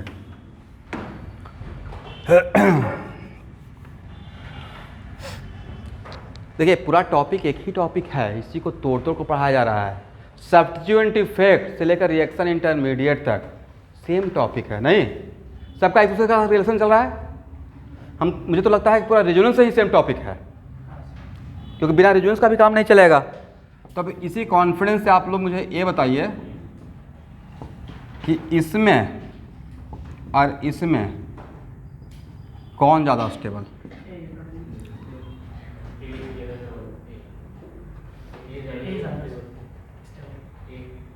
एक मिनट, मान लेते हैं कि किसी का माइंड में होता है कोई जल्दीबाजी में, चलो ये टॉपिक छोड़ देते हैं, जब नहीं सही से पूरे साल पढ़े हैं तो क्या करते हैं, कट कॉपी करना स्टार्ट करते हैं। इसको कट कर दिए, इसको ये पढ़ लेंगे, ये पढ़ लेंगे, खुद ही सिलेक्टिव हो जाते हैं।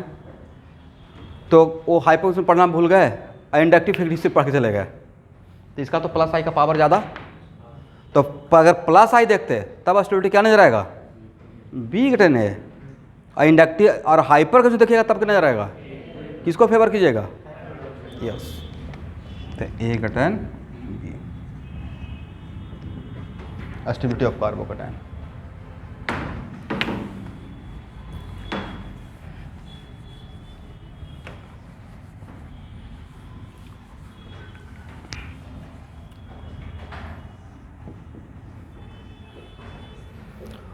हो गया ना?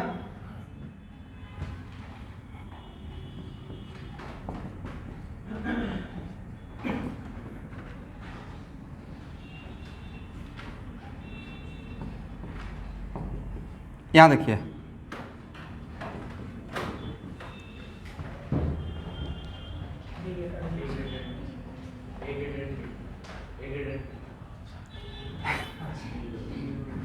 भाई एक ग्रुप इसके लिए कैसा काम करेगा? कुछ करेगा हेल्प? इसका दोनों पावर है, -m भी है +m भी है। यहाँ इसके लिए क्या शो करेगा? +m, correct. और ये क्या शो कर रहा है? Hyper conjugation. तो आप किसको फेवर कर लें? +m को। तो ए घटन बी, ठीक है।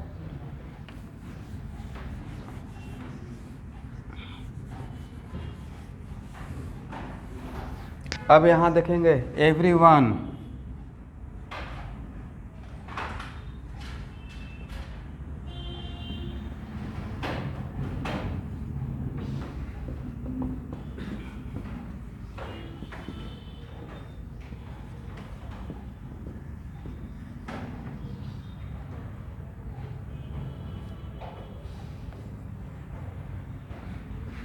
मान लेते हैं कैलकुलेटर में मैंने बोल दिया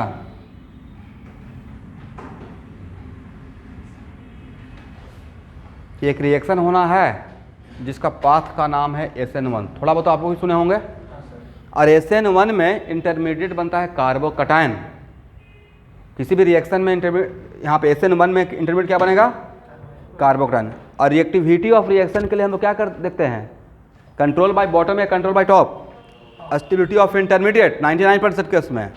इसका मतलब SN1 का रिएक्टिविटी का बात करना है, उसका ऑर्डर निकालना है, तो इसका स्टेबिलिटी का ऑर्डर निकाल लेंगे।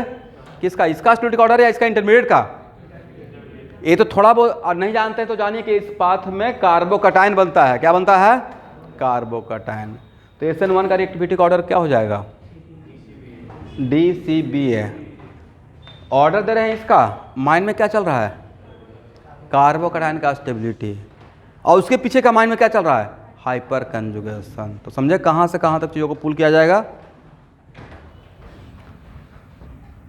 तो क्या लिख सकते हैं? DCBA। एवरीवन ऑनलाइन स्टूडेंट बस इस बात का ख्याल रखते हो कि इसमें कार्बोकटायन बनता है। ठीक है, लिखा कीजिए भाई, सब कुछ लिखिए। कोशिश कीजिए 2 लाइन ज़्यादा आप लिखिए मुझसे।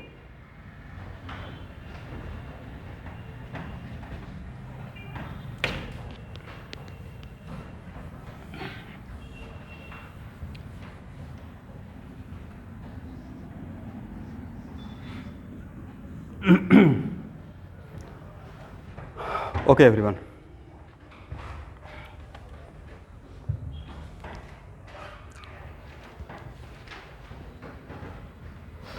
अब यहाँ देखिएगा,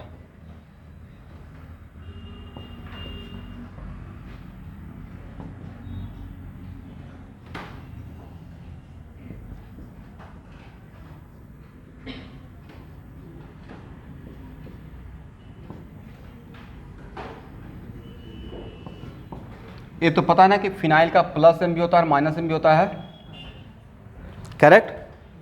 बट कार्बोकटायन के लिए कौन सा एम शो करेगा? इसके पास इलेक्ट्रॉन है क्या कि लेगा? इसको देना पड़ेगा। तो कार्बोकटायन के लिए कौन सा एम शो करेगा? Plus M.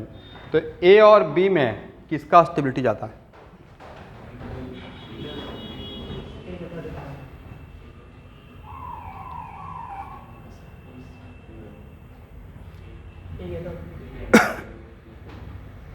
बोलिए, बाकी लोग बोल सकते हैं। मैक्सिमम क्या हो सकता है? मिस्टेक हो सकता है। देखिए, जनरली जो बच्चे सोचेंगे उनको लगेगा कि सर बी ग्रेटर देन ए, एक तो प्लस है उसमें 3 पाई बॉन्ड एक में, अब ऐसा सा 3 लगा हुआ है, करेक्ट। जनरल जो आंसर आता है बैच में, जब तक हिंट नहीं दिया गया, जान गए तो कोई बात ही नहीं है, जानने पर सब कुछ आसान है। ए आंसर आता है, वो यही इंट्यूशन लगता है, but answer A greater than B है। ग्रेटर भी नहीं, ग्रेटर। बोलिए क्यों? यस, एक जनरल ऑर्डिनरी कार्बोकटायन नहीं है, एरोमेटिक कार्बोकटायन है। And this carbocation vigorously involve in resonance. Aromatic नहीं है तो किसी भी एरोमेटिक सिस्टम का नॉन एरोमेटिक सिस्टम से रेजोनेंस ज़्यादा होता है। तो यहाँ पे एक कार्बोकटायन लग रहा है कि एक पाई बॉन्ड है, but this carbocation vigorously involve in resonance. तो इसका मतलब यहाँ से मैंने क्या सिखाने की कोशिश किया? Any aromatic carbocation are more stable with respect to non aromatic. लिख लीजिए इसको बॉक्स बनाकर, एक गोल्डन पॉइंट हो जाएगा। Any aromatic carbocation are more stable with respect to non aromatic carbocation.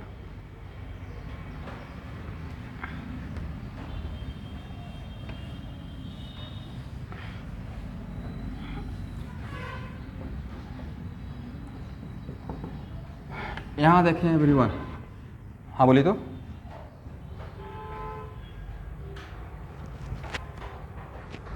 मैंने ये बोला कि कोई भी aromatic carbocation non aromatic carbocation से ज़्यादा रहेगा या बहुत ज़्यादा स्टेबल रहेगा?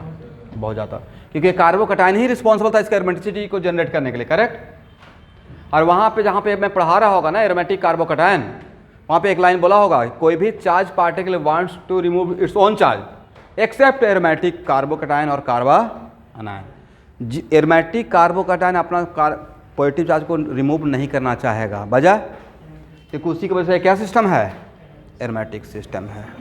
बाकी कटायन क्या चाहेगा, बाकी चार्ज पार्टिकल अपना चार्ज का अमाउंट को कम करना चाहेगा, ठीक है ना।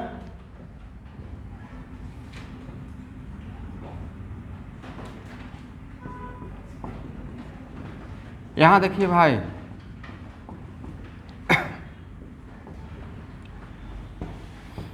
ए और बी में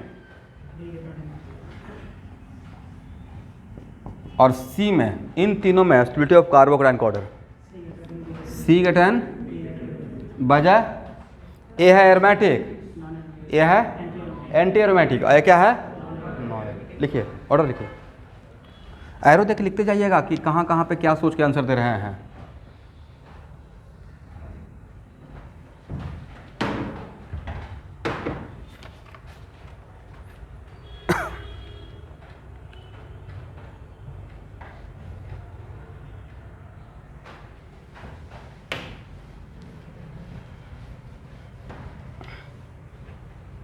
आज क्लास से निकलने के बाद आप लोग सब्स्टिट्यूएंट इफेक्ट और रिएक्शन इंटरमीडिएट ध्यान सुन लीजिएगा, सब्स्टिट्यूएंट इफेक्ट एंड दोनों का असाइनमेंट कलेक्ट करके जाएंगे। पैसा भी नहीं भी रहेगा तो कल दे दीजिएगा, लेकिन लेकर जाइएगा, ठीक है।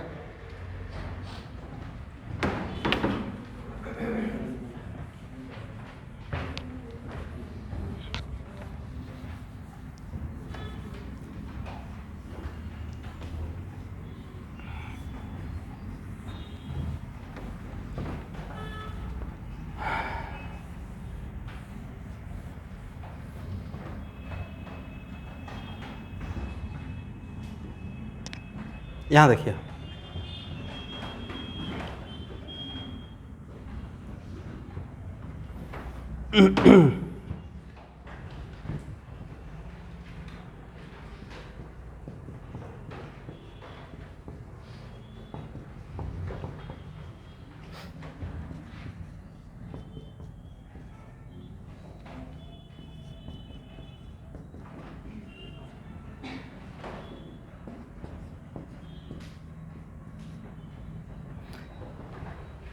इन तीनों में स्टेबिलिटी ऑफ कार्बोकैटायन का ऑर्डर बताइए।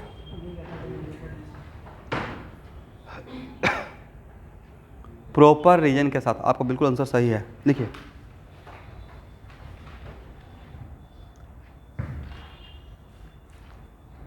सबसे पहले माइंड में क्या आना चाहिए, कौन सा सब्स्टिट्यूएंट इफेक्ट देख रहे हैं, राइट। ये इसको स्टेबलाइज करने के लिए इसका कौन सा देख रहे हैं स्टूडेंट, इसके पास दो पावर है, प्लस एम माइनस आई, क्या है, बट यहाँ पे रेजोनेंस कर रहा है। Lone pair if conjugated with positive charge then flow of electron from lone pair to positive charge. तो ये भी, इसका भी प्लस एम, इसका भी प्लस एम और इसका भी प्लस एम, बट सबसे ज़्यादा प्लस एम तो नाइट्रोजन का रहेगा, बी।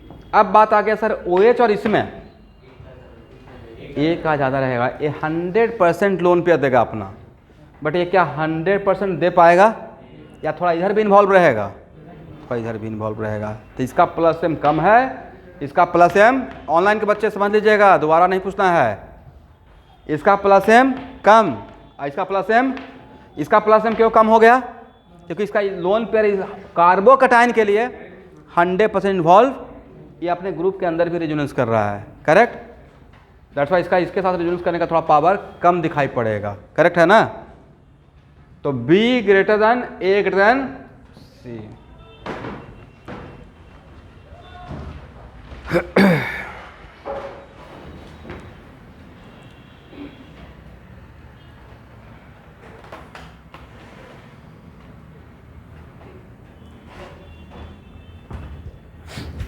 यहाँ पर कितने लोग आए हुए हैं, 1 2 3 4 5 6, पता है ग्रुप बना हुआ है। आज मैं इस ग्रुप वाले आऊँगा तो तुम लोग मत आना। अच्छा कल तुम आ रहे हो, आज मैं नहीं आऊँगा। सोशल डिस्टेंसिंग प्रॉपर बढ़िया है। 1 2 3 4 5 6 7 8 9 10 11 12 13 14 15 16 17 18 और 13 लोग, नहीं 15 नहीं, 2 तो मैं ही हूँ, तो मैं तो क्लास कर ही रहा हूँ प्रॉपर। तो कितना था 18 ना, 18 और 13 31। और बाकी लोग अभी बिहू चल रहा है।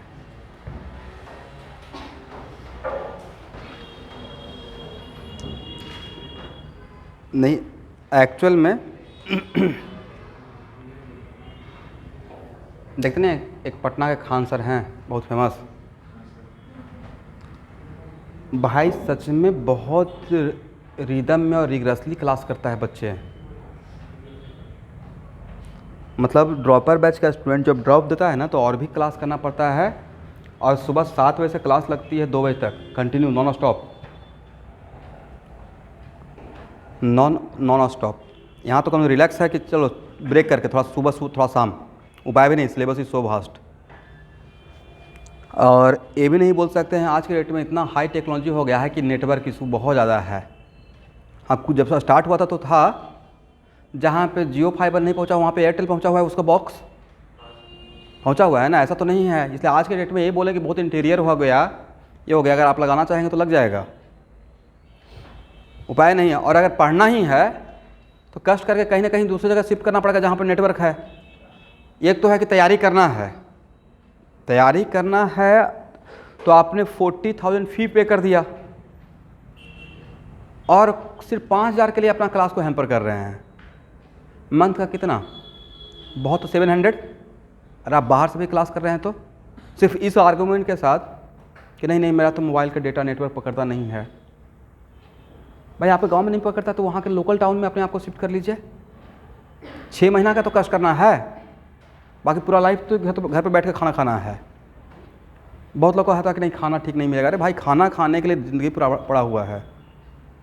तैयारी करने का इतना रिदम में बहुत कम मौका मिलता है, इसलिए अभी 4 to 5 मंथ है तो उसे अपना पूरा जितना भी मैक्सिमम एनर्जी है आप लगाइए। दिमाग में बैक ऑफ द माइंड अगर ये चलते रहेगा कि सर पढ़ाई कैसे नहीं होगा, भाई जब टेंशन इतना हाई हो जाएगा। देखिए मेरा सिलेबस स्लो होता है तो मैं सुबह शाम एकदम रात के 9 बजे भी क्लास लगाना स्टार्ट करता हूँ। तो बैक ऑफ द माइंड एक टेंशन आ जाता है तो फिर नींद ही नहीं आएगा। नहीं, पढ़ते रहना है और उसी के अकॉर्डिंग एकदम पढ़ कर थक जाइएगा, दब जाइएगा सोने के लिए। इसलिए नहीं मन लग रहा है क्या, तो कोई जगह ही नहीं है, एक्सक्यूज ही नहीं है कि नहीं मन लग रहा है। नहीं मन लग रहा है इसका मतलब है कि आपके पास प्रॉपर आप बहुत अच्छा लाइफ जी रहे हैं, उसमें खुश हैं, आपको कोई कष्ट नहीं है। और जो पीछे मुड़ के देख रहा है ना कि हाँ मतलब मेरे पेरेंट्स के पास है, ठीक है, बहुत बड़ा गाड़ी है, बंगला है, सब कुछ है, उसमें आपका कंट्रीब्यूशन 0 रुपीज़ का है। उस पर अगर आप ज़िंदगी अपना सहारे उसके सहारे चलते भी हैं तो एक गिल्टी मन में फील होते रहेगा कि नहीं वो मेरा नहीं है, इसमें मेरा कोई कंट्रीब्यूशन नहीं है। आपको प्राउड तब फील होगा कि हाँ मैं अपने पैसे से कुछ काम कर रहा हूँ। इसलिए बैक ऑफ द माइंड नहीं चलना चाहिए कि हाँ सर अब मन नहीं लग रहा है, कुछ दिन लग रहा है। एकदम बिल्कुल लगे रहिए भाई, डट कर लगे रहिए। इस मोटिवेशन के साथ लगे ना कि चलो ठीक है भाई, सर ने बोल दिया 5 महीना और पढ़ लेते हैं, 6 मंथ पढ़ लेते हैं, लेकिन अच्छा से पढ़ लेते हैं, उसके बाद नहीं पढ़ना है। बाद में एक बार वहाँ जहाँ जाएंगे वहाँ भी पढ़ना पड़ेगा, लेकिन वहाँ का पढ़ाई आपके लिए टेंशन फ्री रहेगा। प्रेशर ज़्यादा रहेगा बट निगेटिव प्रेशर नहीं रहेगा। प्रेशर रहेगा पढ़ने का। वहाँ का रूटीन तो और भी हेक्टिक है ना मेडिकल कॉलेज का।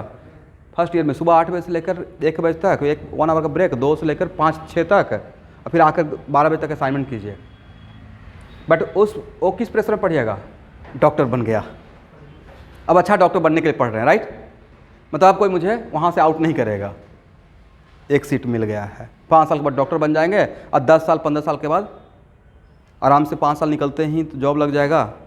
2 साल और मान लीजिए तो 1 लाख का तो मोटा मोटी कहीं भी प्राइवेट हॉस्पिटल ज्वाइन कीजिएगा तो लग जाएगा। उतना ही नहीं, मैं बहुत कम बोल रहा हूँ। आज के डेट में डॉक्टर का बहुत डिमांड है, मैंने जो बोला बहुत कम बोला। आप डॉक्टर बने हैं तो आपका वैल्यू क्या लगा सकता है, आप तो सेकंड गॉड हैं। और अगर नॉलेज और अच्छे नाम वाले हो गए मेहनत करके तो फिर आप पैसा काउंट करना छोड़ दीजिए। पैसा वहाँ पे फिर सेकेंडरी होता है। आपको काम करके मज़ा आएगा, लोग जानेंगे, रिकॉग्नाइज करेंगे। बट उसके लिए बहुत अपने आप को उसमें डालना पड़ता है।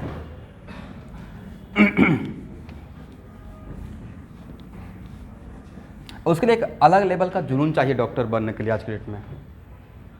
मतलब अगर आपका ड्रीम है कि मुझे लाइफ में डॉक्टर ही बनना है, वो ड्रीम है कि IAS ही बनना है, डॉक्टर ही बनना है, तो फिर नंबर ऑफ अटैम्प्ट इस सबसे ऊपर उठ जाइए। जब तक नहीं होगा तब तक एग्जाम देंगे, लास्ट अटैम्प्ट तक वेट करेंगे। मुझे डॉक्टर ही बनना है भाई, लाइफ का मेरा ये है, मेरा लाइफ का टारगेट। लाइफ का टारगेट था IIT करना, IIT कर लिया। अब उसके बाद टीचिंग कर रहा हूँ। मेरा IIT का नॉलेज का वहाँ का जो पढ़ा मैंने, उसका क्या यहाँ पे बेनिफिट है? नथिंग। जो IIT पहले करने से पहले जो पढ़े थे उसी का सहारे है ना। अभी तो उस वहाँ जो 4 साल पढ़े मैंने मैकेनिकल, फ्लूइड मैकेनिक्स, थर्मोडायनेमिक्स या मैकेट्रॉनिक्स या ऑटोमोबाइल, जो भी था, जितना भी चीज़ मैंने किया वहाँ पे काम, उसका तो कोई यहाँ पे मैंने यूज़ नहीं किया। अब मेरा बाई मजबूरी कहिए, बाई चॉइस कहिए, मैं इस प्रोफेशन में आ गया। अब जब इस प्रोफेशन में आ गया तब अपने आप को 100% इसमें डाल के रखा हूँ कि हाँ नहीं, इसी को काम करना है। अब एक ही बार 10 काम कर नहीं सकता हूँ, क्वालिटी पे इफेक्ट आ जाएगा। अब प्लस काम को एंजॉय करना पड़ेगा। अब मैं सुबह शाम तक अगर पैसे के पीछे ही भागना स्टार्ट करूँगा ना, तब फिर मैं कहीं ना कहीं back of mind quality damn sure घट जाएगा। एक्सप्लेन करने का, चीज़ों को सोचने का।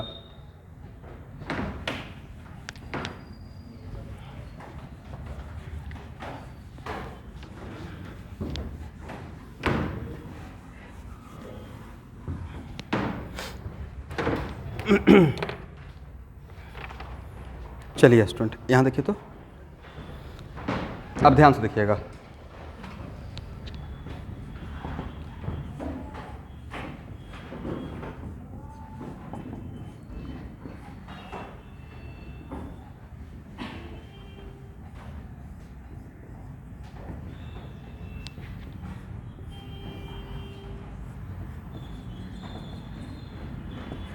इन तीनों में स्टेबिलिटी ऑफ कार्बोकेटायन बताइए।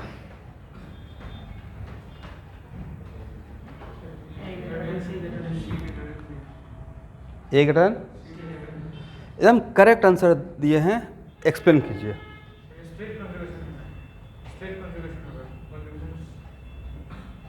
आप बोलिए भाई। आंसर देंगे तो 1 मिनट, आंसर देने के टाइम पे सब्स्टिट्यूएंट इफेक्ट तो माइंड में चलना चाहिए। बिना सब्स्टिट्यूएंट इफेक्ट आज के बाद आंसर नहीं देना है। प्रॉपर रीजन के साथ कि हाँ सर मैं यहाँ पे ये देख सोच रहा हूँ, ये नहीं कि हाँ ऐसे कुछ भी, क्योंकि वो तो सिखाया ही नहीं है। सर यहाँ पे प्लस एम करेगा, यहाँ पे ऑक्सीजन का प्लस एम मैंने देखा, एक आंसर मिला मुझे। अब यहाँ पे सर, यहाँ पे sp3 का कार्बन का 2 CH सिग्मा है, हाँ है ना। तो ये इसके साथ हाइपर कंजन करेगा, तो ये दोनों हाइड्रोजन इसको स्टेबलाइज करेगा, correct. But hyperconjugation of plus M में किसको फेवर करेंगे? प्लस एम को। बट ये ऑक्सीजन क्या करेगा अब इसके लिए? तो ऑक्सीजन का 2 क्वालिटी है, अगर प्लस एम नहीं शो करेगा तो माइनस आई, इसको देखते हैं, बोलिए मेरे साथ। प्लस एम अगर नहीं करेगा तब क्या देखिएगा? तो क्या यहाँ पे रेजोनेंस में है? नहीं है। तो ये तो दिस कार्बोकेटायन ऐसे बोल, इसको पढ़ते हैं दिस कार्बोकेटायन, पहले तो पढ़ना सीखिए। This carbocation stabilise by 2 hyperconjugable hydrogen atom but destabilise by minus I of oxygen. इससे स्टेबलाइज हो रहा है, इससे डी स्टेबलाइज हो रहा है, करेक्ट। इसके लिए पढ़ी तो this carbocation stabilise by 2 hyperconjugable hydrogen atom but destabilise by minus I of oxygen, correct. तो यहाँ देखिए भाई, यहाँ पे अल्काइल है बट एलॉन्ग विथ ऑक्सीजन इसको प्लस आई में काउंट करेंगे या माइनस आई में? माइनस आई में, राइट। तो अब यहाँ पे इन दोनों में कॉमन क्या है? इन दोनों में कॉमन है 2 hyper conjugation, 2 hyper conjugation, right. Uncommon है इसका माइनस आई। अनकॉमन क्यों हुआ सर? दोनों तो ऑक्सीजन ही है, एक क्लोज है, ये दूर है, तो यहाँ पे माइनस आई इसके लिए ज़्यादा शो होगा और इसके लिए माइनस आई थोड़ा कम शो होगा, करेक्ट। तो किस में माइनस आई ज़्यादा इफेक्टिव वर्क किया?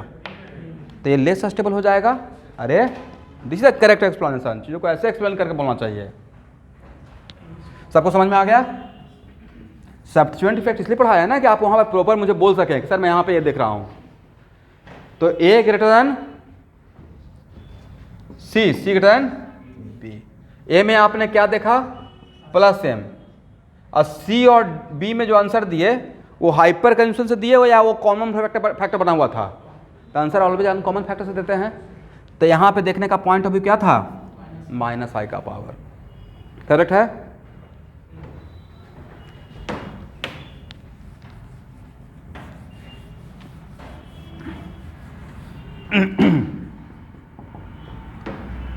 इस टाइप के क्वेश्चन में आप अलर्ट हो जाएंगे।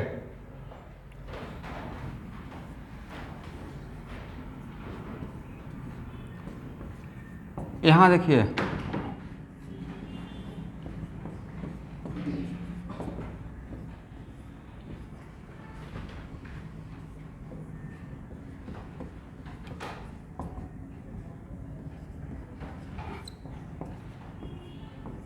ABC में स्टेबिलिटी ऑफ कार्बोकैटायन, CBA ना भाई, this carbocation stabilise by plus M of benzene, correct? This carbocation stabilise by plus M of benzene as well as plus M of OH also. क्यों? Lone pair single bond double bond single bond double bond single bond positive charge, correct? And this carbocation also stabilise by, बोलिए, plus M of ring as well as, ये इसके भी plus M का enjoy कर रहा है, तो दोनों में किसका प्लस एम ज़्यादा? NH2 का, करेक्ट? दैट्स व्हाई आंसर क्या रहेगा? जो भी बोल रहे हैं उसको लिखते जाइएगा, मैंने कहाँ पे क्या बोला। लेकिन नहीं लगता कि सर ये तो अब बहुत कॉमन बात हो गया, उतना करने से अच्छा है कि मैं पूरा सर्किल करके ही देख लूँगा, राइट? इस यहाँ पे प्लस एम देख रहे हैं, इस पूरे सर्किल का इसका प्लस एम ज़्यादा या इसका प्लस एम ज़्यादा? इसका प्लस एम ज़्यादा, करेक्ट? ये प्लस एम है या माइनस एम है? दोनों है। ये पूरा circle plus M minus M दोनों है, बट कार्बोकैटायन के लिए क्या शो करेगा? Plus M. तो इन दोनों का प्लस एम का ऑर्डर में C आगे निकल जाएगा, राइट?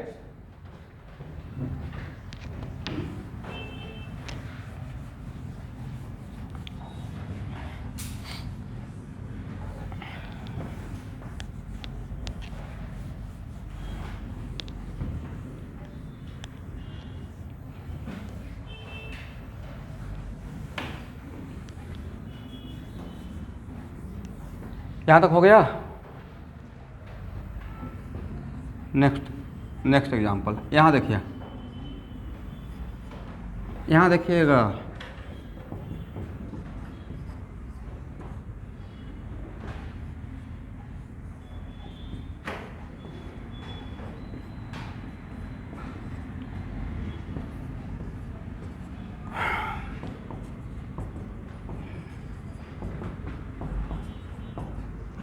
इन तीनों में स्टेबिलिटी ऑफ कार्बोकैटायन का ऑर्डर बताइए। सबसे A, B, ACB। भाई यहाँ पे जो लगा हुआ है, यहाँ 1 मिनट, जिसको मैं सर्कल कर रहा हूँ उसके बारे में बोलिएगा। ए सर्कल और ए सर्कल में किसका प्लस एम ज़्यादा? तो भाई इसके वजह से यहाँ पे निगेटिव आएगा ना, राइट? और इसके वजह से यहाँ पे निगेटिव आएगा या पॉजिटिव आएगा?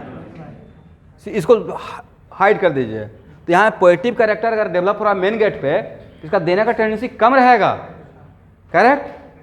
तो इसमें किसका प्लस एम ज़्यादा? इसका ज़्यादा रहेगा। और सबसे ज़्यादा किसका रहेगा? ए का। तो ABC होना चाहिए, समझे स्टूडेंट? करेक्ट है ना? And this is the right time. 1 minute रुकिए। एक कौन सा ग्रुप है? छोटा वाला सर्कल माइनस एम ग्रुप है रेजोनेंस में, राइट? ये डायरेक्टली इसके साथ रेजोनेंस नहीं कर रहा है भाई। डायरेक्टली कर रहा है? नहीं कर रहा है ना, लेकिन इनडायरेक्टली तो अब ये इसके प्लस एम को इन्फ्लुएंस कर दिया है या ना? दिस इज द रीजन कि मैं बोला था कि माइनस एम भी डीस्टेबलाइज करता है। डायरेक्ट नहीं आता है, बट इनडायरेक्टली वो इलेक्ट्रॉन डोनेटिंग पावर को या इलेक्ट्रॉन विड्रॉइंग पावर को इन्फ्लुएंस करते रहता है। करेक्ट है? समझ में आ गया? मतलब यहाँ पे बेंजीन का मजबूरी है, इसके साथ ये इलेक्ट्रॉन डोनेट करेगा ही करेगा, बट इसके प्रेजेंस रहने से अगर ये नहीं रहता तो बेंजीन का पावर ज़्यादा रहता है डोनेट करने का। देखिए ना, आप किसी को कुछ देना चाह रहे हैं, पीछे से कोई बोल रहा है मत दो, समथिंग लाइक, तो कहीं ना कहीं आप मतलब कंफ्यूज हो गए, confuse mind. Back of the mind चल रहा है, आप क्या करें, दे नहीं दें। ये यहाँ पे फ्री इलेक्ट्रॉन का फ्लो हो रहा है, हालांकि ये भी अपने आप को मारकर ही इलेक्ट्रॉन डोनेट करता है, नहीं समझे। At the cost of loss of aromaticity, at the cost of loss of what, aromaticity. But उतना भी हम लोग नहीं देखेंगे। बट यहाँ पे इसके आने से ठीक है, ये डायरेक्टली इसके साथ इन्वॉल्व नहीं रहा, क्योंकि -m और -m कुछ रेजोनेंस, बट ये यहाँ पे पॉजिटिव कैरेक्टर डेवलप कर दिया है। और ये पॉजिटिव कैरेक्टर -i इफेक्ट से शो किया है या -m से शो किया है, -m। दिस इज द वजह कि कोई भी -m ग्रुप कार्बोकैटायन के साथ डायरेक्ट नहीं रहता इन्वॉल्व, बट इनडायरेक्टली वो इन्वॉल्व हो जाता है। ठीक है, ये बात समझ में आ गया? चलिए तो यहाँ से ही नेक्स्ट क्लास आप लोग का चलेगा। और क्या पढ़ रहे हैं एवरीवन? रिएक्शन के बीच का बात, रिएक्शन इंटरमीडिएट। तो ये गायब हुआ तो रिएक्शन गायब हो जाएगा। तो सर आप हर चैप्टर में ही बोल रहे हैं ऑर्गेनिक में, ये गायब हो तो वो गायब हो जाएगा, मजबूरी है। नॉमेनक्लेचर नहीं पढ़ाते, टाइप ऑफ कार्बन आइसोमर्स समझा पाते हैं। ये कोई फिजिकल केमिस्ट्री नहीं है कि हाँ सर केमिकल काइनेटिक्स तो समझ में आ रहा है, दूसरा फिजिकल केमिस्ट्री का चैप्टर अगर डाउन भी है तो समझ में आ रहा है, वहाँ पे थोड़ा सा ज़्यादा रिलेशन नहीं है, बट यहाँ पे डायरेक्ट रिलेशन है क्लास 1 से लेकर क्लास लास्ट तक।